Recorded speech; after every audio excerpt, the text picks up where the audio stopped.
Hello YouTubers, and welcome back to Go Figure Customs YouTube channel.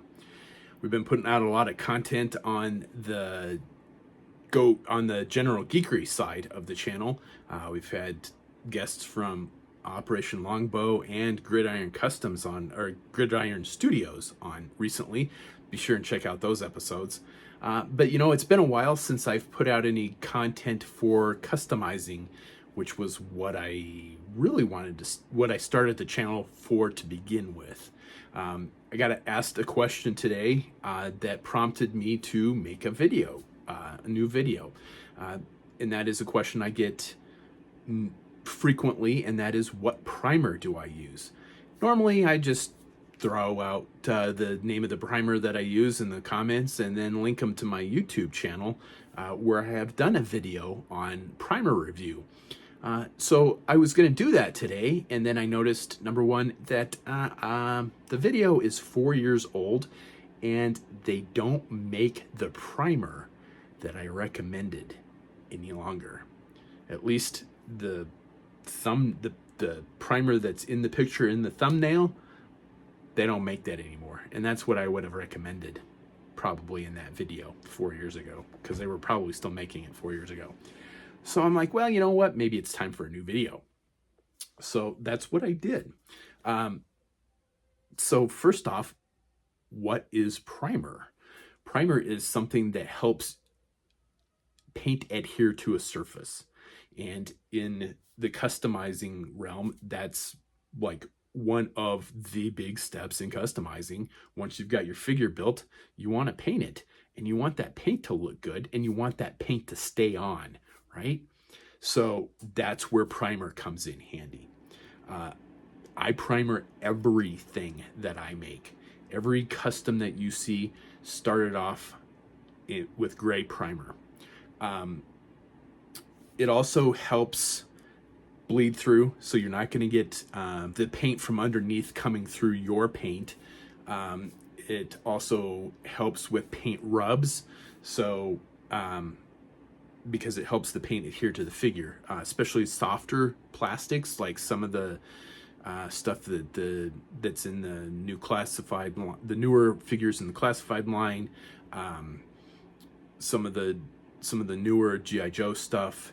Those are getting made in softer plastics so that they'll last longer over the years, so they're not as brittle as the real American Hero figures were, which I fully am 100% behind. But those softer plastics do not take paint well. One of the absolute nightmares that I've had during customizing is painting those 30th anniversary Sky Strikers. The tail fins that were on those, the paint would not adhere to that for anything, even with primer. But primer did help. And I think I did mention that it also kind of creates the blank canvas. So it's like painting on a blank canvas. So that's what primer is it helps your paints adhere to your figures. It's also good to help keep the paints on joints. I know that's always a concern, is how do I stop paint rubs on joints? Primer will help your paint adhere to your figure in those areas. So then that leads up to the big question of, what brand of primer do I use? I use two main types. My first choice is Tamiya primer. They make it in two different, I'm going to say, consistencies. There's just regular Tamiya surface primer, and then Tamiya fine detail surface primer. I would show you a can if I had one. Unfortunately, the hobby store where I buy my Tamiya products closed recently. The owners retired, so good on them.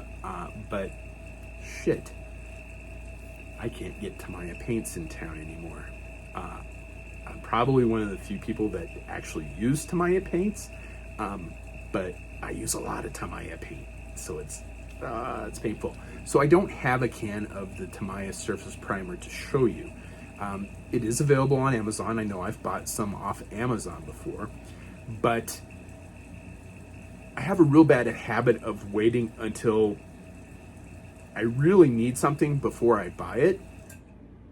So I had run out of primer, but I had customs that I wanted to work on. So I had to get a substitute for my Tamiya primer. And what I ended up picking up instead is Citadel Color Sear Gray. It's not technically a primer. Technically, it's just gray spray paint. But I have not had any complaints with this. Citadel, Games Workshop, I mean, they make the paints that almost every customizer uses. And by far is the most versatile paint line out there, for hands down, is the Games Workshop stuff, Citadel paints. There is no more versatile line of paints. Army Painters comes pretty close, but they don't beat Citadel. And I have no complaints about the gray spray paint as a primer.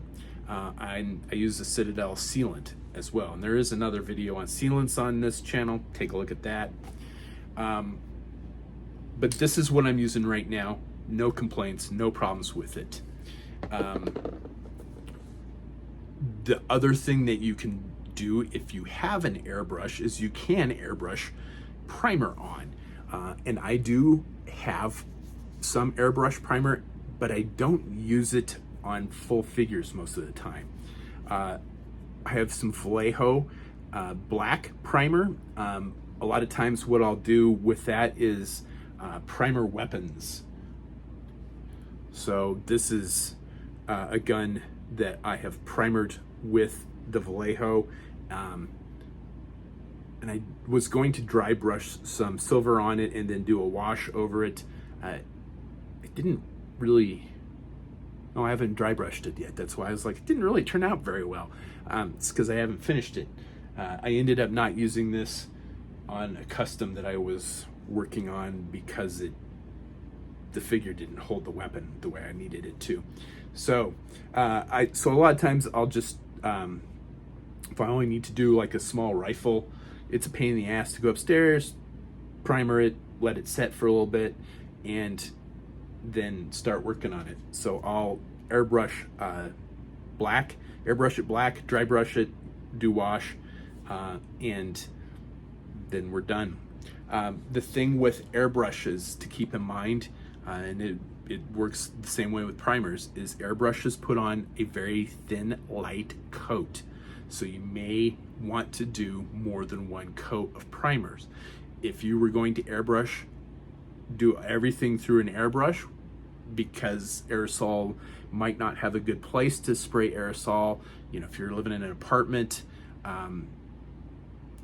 or just don't have a big workspace or an outdoor place to spray aerosol primer, airbrushing primer would be a good substitute for that. If I were going to airbrush all of my stuff, and I had thought about switching to airbrushing to see if it was faster, but I would do multiple coats. So I would do one coat, let it sit for a couple hours, do a second coat, and then see where you're at with that. Because you will probably get some paint rubs even with primer, because it puts on such a light, thin coat. So keep that in mind.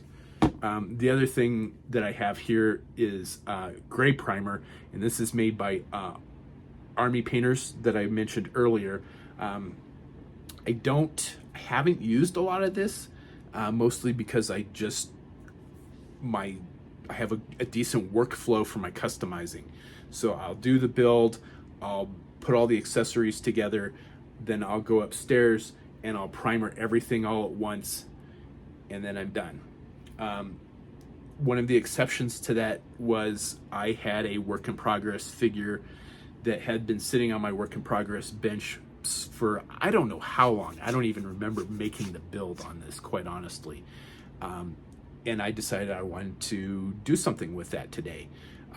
It was already built, it was already primered, But I decided, for the character, he had straps. I wanted to add a leg holster. So I took the time to add straps and a holster to him, and those aren't primered all of a sudden. And I've got some paint rub because I really was manipulating the figure to get the harness on just right, and super glue on my hands, and super glue is pulling the primer off. So instead of reprimering the whole thing, I just ran some primer through my airbrush over just the few areas that needed it. And it worked fine. So multiple tools for the same type of project. So those are the primers that I use. Tamiya, and like I said, there's two different kinds. The Tamiya Surface Primer, Tamiya Fine Detail Primer. Try and get the Tamiya Fine Detail Primer. I've not seen a difference between the two. The difference that I have seen in like consistencies is the Tamiya White Primer. I don't like that very much as the Tamiya Gray. So I primer everything gray with the exception of, like I said, weapons when I want a shortcut to doing accessories. Because by the time I'm doing the weapons on a custom, I am so done with that custom. I just want to be finished with it, and any like shortcuts that won't impede quality, I'm all about that. What primers not to use? When I first started using primers, what was recommended to me was engine primer, Krylon engine primer. And I used that for years and never had any problems with it until I got a bad batch. And I had taken a Cobra Bug and gutted out the interior of it and taken some styrene and custom built an workable interior to a Cobra Bug. And I spent a lot of time on that, a lot of time and energy. Put in seats, put in computer consoles, weapons lockers, all kinds of cool stuff. Got the build done, getting ready to paint it. I'm gonna primer it, of course, because I want it to look nice. I want the paint to stick. And I'd gotten a bad batch of it somehow. And I don't have the words for what it did to this plastic.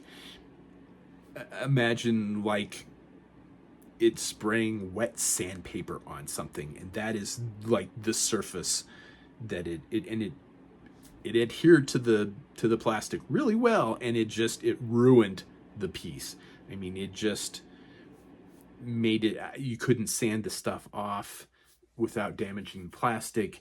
And I had done the whole Cobra Bug in this stuff, and it ruined it. So I stopped using cheap primer. That was the nice thing, is it was cheap. I was living out in the sticks at the time, and I could go to the local Walmart and buy a can of it for $5. The Tamiya, the small cans of Tamiya, it only comes in small cans. They're like $11-12. And you can get that on Amazon last time I checked. They're like $11-12 for a can. I think these don't quote me on that, I think they're closer to like $20. But I've been on this can for months. You don't need a lot of primer. It is pretty much like spray paint. You want to do thin, light coats, just enough so you don't get bleed through from the base paint, the plastics that your figure is originally colored. You want just enough to make it a nice shade of gray. You don't want to spray it real close. You want to hold it back a little bit to get those nice thin coats. And again, just enough so you don't have bleed through of your colors. If you spray it too close and too much, you'll get